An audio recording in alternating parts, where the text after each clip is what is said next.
Hi everyone, this is Sulekha Rani, PGT Chemistry, KVINS Dronacharya. Today I am here to explain about chemical reaction and equations. This will come under the syllabus of Class 10 Cbse Chemistry Part Chapter 1, Chemical Reaction and Equations. In this chapter, we are going to deal with the different type of chemical reactions and how to balance a chemical equation. So first we'll start with the chemical equation, how we can represent a chemical equation. So for that, the first idea we need how to write a word equation. So what do you mean by word equation? Word equation is, here I am giving one example. Hydrogen combined with iodine to give hydrogen iodide. So here hydrogen and iodine are the reactants and hydrogen iodide is a product. To represent this as a word equation, reactants should write in the left hand side and product should write on the right hand side. So first thing is a word equation is it shows the change of reactants to products through an arrow placed between them. So how to represent a word equation? Reactants we should, if you have more than one reactants, you should separate them with a plus sign. And if you have more than one products, that also you should separate with a plus sign. And reactants and products are separated by an arrow mark. So arrow which indicates the direction of the reaction, that is reactants are converted to products. So LHS is reactants and RHS is a product. Now next is what is a chemical equation. Chemical equation represent a chemical reaction. That is a symbolic way of representing a chemical reaction is known as chemical equation. We need to write symbols or formula of a compound. Like hydrogen iodide, we need to write Hi, and hydrogen and iodine are the diatomic molecules, so you should mention H2 and I2. And for writing chemical equation, we should follow molecular method, and like hydrogen we can't write hydrogen atom like H or I. H plus I is wrong, you have to write H2 plus I2. In the case of chlorine or bromine or oxygen, all are diatomic molecules, so you should mention O2, Cl2, N2. For nitrogen it is N2. If it is a monoatomic molecules like iron, sodium and all, you can represent Na, Fe like that. Okay, and for the case of compound we should follow the formula of that compound. Now the next thing is, what do you mean by unbalanced equation? Unbalanced equations we can find out from, we need to calculate the number of atoms of each element on the left hand side and right hand side of the arrow. That is, in the reactant side how many elements are there and the product side how many elements are there. If the number of atom on both the side, like reactant side and the product side, is not same, then it is known as unbalanced chemical equation, or we call it as skeletal equation. Okay, for understanding unbalanced equation, just count the number of atoms in both the side. If it is not same, we call it as unbalanced equation. Now what is balanced chemical equation means, if the number of atom present in both the side, that is the reactant side and the product side, if it is same, then we call it as balanced chemical equation. Here one example I have, H2 plus I2 gives 2Hi. So here hydrogen, reactant side hydrogen and iodine, the numbers is 2, and in product side Hi also 2. So here also Hi, 2 hydrogen and 2 iodine. So this reaction is balanced because both the side the elements are same. Now the question is, need to balance a chemical equation. What is the purpose of balancing a chemical equation? Why can't we write simply a unbalanced equation? For that, we have a scientific explanation, that is law of conservation of mass. And you all know what is law of conservation of mass. That is, mass can neither be created nor destroyed in a chemical reaction. Okay, that is law of conservation of mass refers that mass can neither be created nor be destroyed. The meaning is total mass of the element is always constant, that is before the reaction and after the reaction there is no change in the mass of the reactants and mass of the product. So mass of the reactants and the mass of the product are equal. Okay, so in other words, we can say that the number of atoms of each element remains the same before and after a chemical reaction. Okay, so you can't increase the number of atom or you can't decrease the number of atom from both the side or the reactant side or product side. Therefore, you need to balance the chemical equation because you can't show any shortage of number of atom or you can't show any increase in number of atom as per the law of conservation of mass. Mass of the reactant is equal to the mass of the product. So we need to follow a balancing chemical equation. Now, how to balance a chemical equation? Okay, for that here I am showing one example. This is the picture you just see. I am represented a reaction between hydrogen and iodine. It gives hydrogen iodide. So hydrogen I represented with the red small balls and circle, and iodine I represented with the yellow circle. So here you can see in the bottom part is hydrogen, two are there, and but in the upper part hydrogen is only one. So I represented this picture, bottom is the reactant side and the upper part is the product side. So in this picture it is clear that it is not balanced because the stick you can see it is tilted. The reason is the bottom part is more number of particles are there.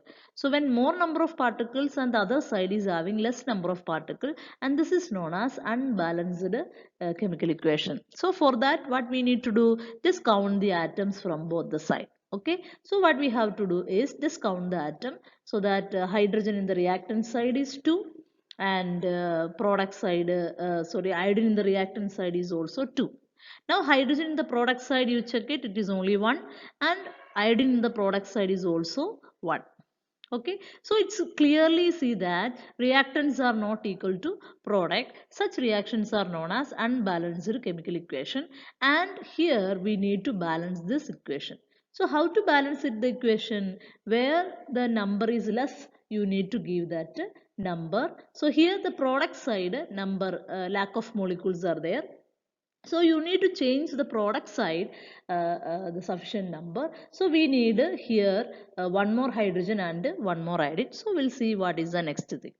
Okay, and we have, you can see in this picture we have it is balanced. So what I did, what is I in the upper part I gave one more hydrogen and one more iodine. Okay, so we have hydrogen H2 plus I2 gives Hi, become H2 plus I2 gives 2 Hi. So I added one more Hi to balance this reaction. So we can count it, the reactant side hydrogen 2, reactant side iodine 2, and also in the product side hydrogen number 2 and iodine number is also 2.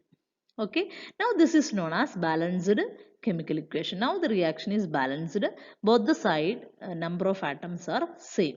Okay, now one important point we need to check it is Hi. When you are writing hydrogen iodide, we want to increase that 1 Hi to 2 Hi, so you can't write H2I2.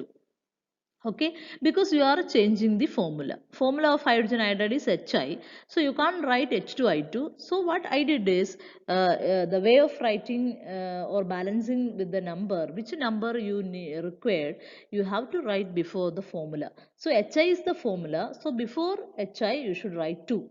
Okay, not H2I2, you should write 2 Hi. If you want 3Hi, 3Hi, not H3I3, and like that we have a concept. When you, what number you want to add to balance this particular equation, you should write just before the formula. Now we move on to the type of chemical reaction. There are four type of chemical reaction we are going to discuss in this chapter. Number one, combination reaction. Number two, decomposition reaction. Number three, displacement reaction. And number four, double displacement reaction. Okay, and now we are going to discuss the number one reaction, that is. So what is combination? The word itself there, combined effect, that is combination, something, some reactants combined, and there is a speciality for telling combination reaction. The condition is you have to get a single product. So the definition says that reaction in which two or more reactants combined to form a single product. Okay, so main important word here is a single product, because if this reaction, if you are getting a single product, then only it is a combination reaction. Otherwise it is a normal, every chemical reactions reactants are combining, but combination reaction means two or more reactants should combine to form a single product, that is only one product. Okay, then that reaction will come under the category of combination reaction. So here I will tell one example. So I have a reactant A which combined with a reactant B, and we will get a product AB. So here you can see that AB is only a single product. So single product formation. So this reaction will come under the category of combination reaction. And here a cartoonized equation you can see. A small chicken, it is eating one worm and it become a fat one, or it bigger one. So here also you can see the two combined and you are getting only one. Okay, combined, two members combined, but after effect is only one. So such a reaction, if you are seeing after the arrow, that is after the product formation, if you are seeing only a one kind of products, then we called it as a combination reaction. Chemically, we are going to discuss about an experiment based on burning of magnesium. Now, this is the experiment we are going to understand about a combination reaction, that is burning of magnesium. So to conduct this experiment, we want, you can see in this particular video, that is a burner you need, and you need a tongs to hold the magnesium ribbon. So I am taking magnesium ribbon and using a tongs, I am holding the magnesium ribbon and I am going to burn the magnesium ribbon with the help of a burner. And you can see magnesium ribbon. Actually, we need one precaution.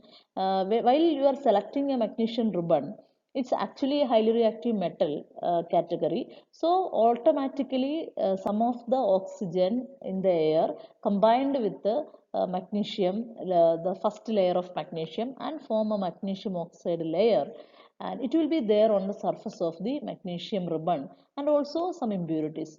So if you are not cleaned the surface, the burning will not take place properly. So you need to clean the magnesium ribbon surface first with the sandpaper.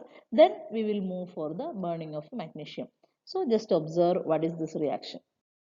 So we are going to burn magnesium ribbon. So this is using a tongs. We are taking a magnesium ribbon and burning with the help of a burner. So you can see the nature. The first observation is there is a dazzling white flame. You can see dazzling white flame, and this dazzling white flame is observation of this particular experiment. And after the reaction, after the burning, you can see the product. This is the product, that is a white powder. Okay, so a white powder formed, which is magnesium oxide. Magnesium combined with oxygen, you are getting a magnesium oxide, and see the color of magnesium oxide, it is white in color. So you got only one product here, and that's why this come under the category of a. So this will conclude the experiment, burning of magnesium ribbon. You will get a dazzling white flame, and the product is a magnesium oxide which is white in color. Okay, so magnesium burns in air and gives white powder of magnesium oxide, and the valence chemical equation is 2Mg plus O2 gives 2MgO. So here only one product, that is a single product formed from combination of two reactants. Therefore this reaction is known as a combination reaction. So what is combination reaction? Two or more reactants combined to form a single product. So in this experiment, that single product is magnesium oxide, and you can draw this diagram. This is a diagram which is in the NCERT textbook. So you have to draw this experiment, and also this is there in your practical syllabus, combination reaction. So here in this picture also you can see the apparatus like tongs and burner and magnesium ribbon, and to collect the magnesium powder, that is magnesium oxide powder, we need a watch glass. So we are collecting the magnesium oxide powder in the watch glass, and you are getting only a one product, so it is called a combination reaction. Okay, so combination reaction is the reaction in which two or more reactants combined to form a single product. Okay, to identify a combination reaction, just look into the after arrow, that is, or just look into the product side. If you got only one product, that is one product in the sense one kind of product, and is only single product formation, then you have to consider that as a combination reaction. Okay, thank you.